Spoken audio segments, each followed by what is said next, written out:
Okay, Assalamualaikum dan salam sejahtera. Saya Waziri Wazir. Untuk perkongsian kali ini nak kongsi sedikit pengalaman saya merakam istiadat semasa Seri Peluka Baginda Yang di-Tuan Agong yang baru kita ni mengangkat sumpah sebagai Seri Peluka Baginda Yang di-Tuan Agong yang barulah. Dan apa yang saya nak cerita ni tentang peralatan fotografi lah. Untuk adik kakak mungkin dah biasa dengar tentang orang kata apa, the best camera is in your hand, ataupun apa, kamera yang terbaik adalah kamera yang ada di tangan anda. Itu untuk orang yang untuk berkarya untuk diri sendiri, itu okey lah. Untuk hobi, suka-suka kan, dia tak ada komitmen, ataupun gambar yang kita rakam tu bukan untuk klien yang bayar kita ke apa kan. Itu tak kisah, kamera apa pun boleh lah. Kalau nak buat karya untuk karya seni, kamera yang tak berapa elok pun boleh, asalkan boleh ambil gambar kan. Ada ramai yang saya kenal yang buat karya-karya seni yang gunakan kamera filem, kamera yang mungkin fungus dia banyak apa semua kan. Itu kalau untuk karya seni, untuk diri sendiri, itu tak ada masalah sangat lah benda tu. Tapi kalau kita ambil gambar ni untuk klien, macam saya kerja dengan jabatan, klien ataupun bukan klien lah, maksudnya saya dibayar oleh jabatan kerajaan apa semua kan. Kita kena ambil gambar ni untuk rakaman sejarah. Untuk rakaman sejarah ni, tengok tempat dan keadaan, kita perlukan kamera dan juga lensa yang bagus lah. Yang paling penting lagi adalah sesuai dengan tempat ataupun lokasi ataupun event yang kita rakam gambar tu, dan mengikut ketetapan yang telah ditetapkan oleh tuan rumah lah. Macam dalam kes saya ni, Istana Negara lah kan. Istana Negara telah menetapkan jurufoto tak boleh bebas bergerak, kena berada di posisi masing-masing lah. Pasal tu kalau kita siapa yang tengok live dalam TV tentang istiadat-istiadat melibatkan pertabalan ataupun di dalam istana ni, kita susah ataupun jarang nampak pergerakan jurufoto. Tak nampak dia berlari sana sini kejar orang, susah nak nampak. Mungkin ada lah tapi jarang lah. Kalau ada pun mungkin masa ketibaan tetamu kehormat, itu ada sikit lah. Tapi bila dalam Balerong Seri, ruang utama tu, di mana istiadat tu berlangsung, memang tak nampak lah jurufoto tiba-tiba pergi dekat meja saya, tiba-tiba pergi berjalan sini-sini. Benda tu tak nampak lah. Kejadian sebelum tu ada lah, maksudnya sebelum istiadat tu bermula, sebelum berlangsungnya upacara tu, kita boleh lah ambil gambar VIP duduk sana sini kan. Tapi bila berlangsungnya upacara tu, kalau dalam Balerong tu, semua jurufoto yang diberi kebenaran untuk merakam gambar tu berada di posisi masing-masing. Biasanya di sudut-sudut dinding penjuru singgasana tu lah. Ada kurang 4 penjuru tu, belah kiri, belah kanan, belakang, penjuru belakang, dan juga mungkin ada di bahagian atas lah untuk live feed TV apa semua. Okey ya. Lagi satu lah, tujuan saya buat video ni bukan apa, untuk rujukan adik kakak yang mungkin akan terlibat dalam mengambil gambar ni. Dan mungkin yalah, bos-bos ni tak semua orang berfoto ni, mungkin ambil gambar sekarang ni semua orang tahu dah pakai telefon semua kan. Tapi dari segi teknikal, dari segi kelengkapan tu, mungkin ada bos-bos atasan dia tak tahu tentang keperluan gambar tu kan. Mungkin ada bos tengok gambar ni, macam mana diorang boleh dapat gambar ni kan. Dia tak tahu yang gambar yang dirakam nampak macam close up tu bukanlah jurufoto tu pergi berjalan orang kita berjalan kaki dekat meja masa tuan aku tanda tangan tu ambil gambar snap tu kan. Bukan. Semua gambar tu dirakam dari jarak jauh. Ada jurufoto yang menggunakan lensa, kalau ada yang baca Facebook saya ada tulis lah, lensa 300mm, semua jenis-jenis bazooka ni lah, jenis-jenis yang biasanya kita tengok lensa. Siapa yang biasa tengok perlawanan bola sepak tu, biasa tengok jurufoto yang tepi padang, tepi tiang gol tu kan, tepi kiri kanan tiang gol tu, dia pakai lensa yang panjang-panjang macam tu kan, lensa gedabak macam tu, macam bukan buluh lembang lagi, memang macam bazooka lah kan, besar macam tu. Okay, lensa tu bukan berukuran lah, maksudnya lensa tu kalau istilah fotografi ada yang 300mm, 400mm, 500mm, 600mm. Lagi besar nombor tu, contoh maksudnya 100mm, 200mm, 500mm. Lagi besar dia punya angka tu, contoh 500mm tu, maksud contoh kan. Kita boleh ambil gambar, contoh kalau kita duduk daripada belakang pintu masuk tu, kalau kita guna 500 atau 600mm, kita boleh ambil gambar dua orang individu dekat jalan jarak yang jauh.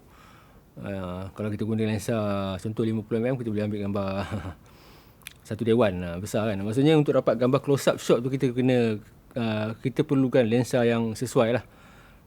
Sebenarnya penting lah. Kalau ada sesiapa jurufoto yang baru terlibat dalam agensi tu, mungkin boleh yakin kepada bos-bos kan. Bos, kalau you nak gambar macam ni, jadi saya tak boleh nak pergi dekat bos ni. Kalau saya ada lens ni, saya boleh ambil gambar ni lah. Dan kualiti setiap lensa tu tak sama Ada setengah lensa tu kalau kita tengok harga dia murah, ada walaupun range dia boleh sampai, contohlah lensa 180-600 mm, lensa 200-400 mm ataupun 200-500 mm, lensa 500 mm. Ada lensa tu range tu maksudnya dia boleh dapatkan close up shot tu sama. Contohlah lensa 200-500 mm ataupun 180-600 mm. Dia boleh dapat close up sama macam 400 mm.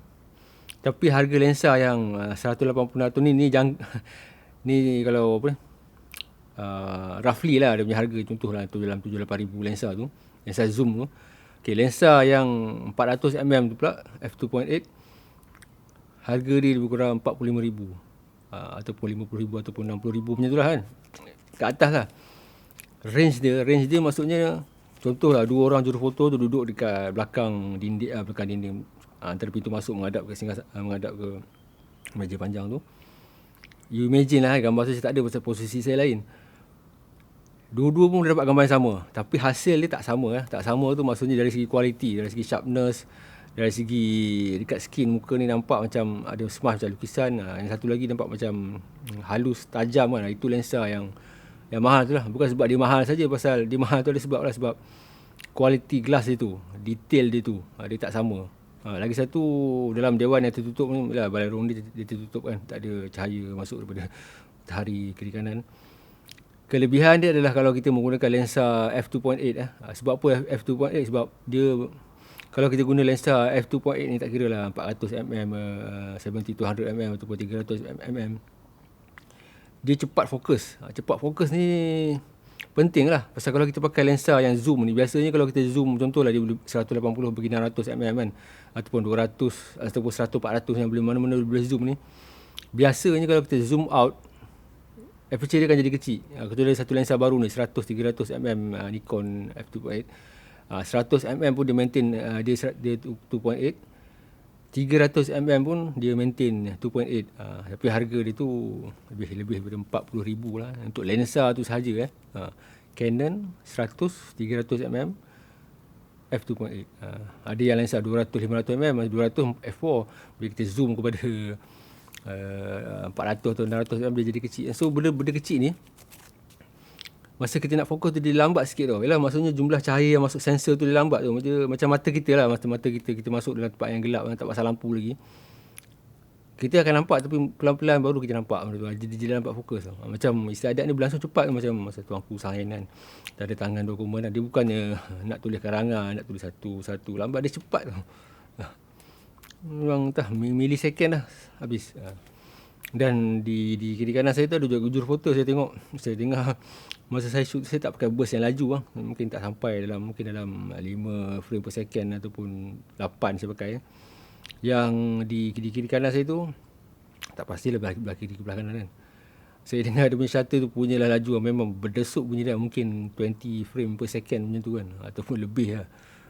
Sebab mirrorless ni ada yang boleh pergi 120 frame per second dah. Maksudnya memang masa aku sign memang berdesuk lah dia punya tu kan, laju. Tu beza dia lah, beza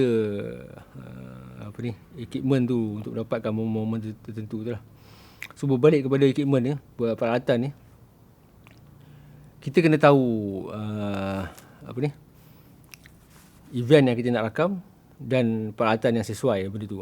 Benda-benda ni ada setengah tu dari segi pengalaman, ada setengah tu kena tanya orang lah kan. Ada juga yang jarang-jarang masuk ke balerong, dia biasalah cover di sana apa semua. Jarang-jarang masuk ke balerong ataupun jarang-jarang ditempatkan di posisi tertentu. Dia bawa lens yang salah. Yang dengar ni saya minta maaf apa ni untuk pengajaran orang lain Dia bawa lens 400 mm. 400 mm tu untuk kedudukan saya tu terlalu tight tau. Terlalu tight maksudnya nampak tuanku seorang je. Kalau ada PM bagi dokumen memang crop muka tu. Lagi satu, kalau ada nak rakam wide, kena tukar kamera lah. Kalau ada dua body okeylah, satu body 400 mm, satu body wide mesti jadi leceh lah.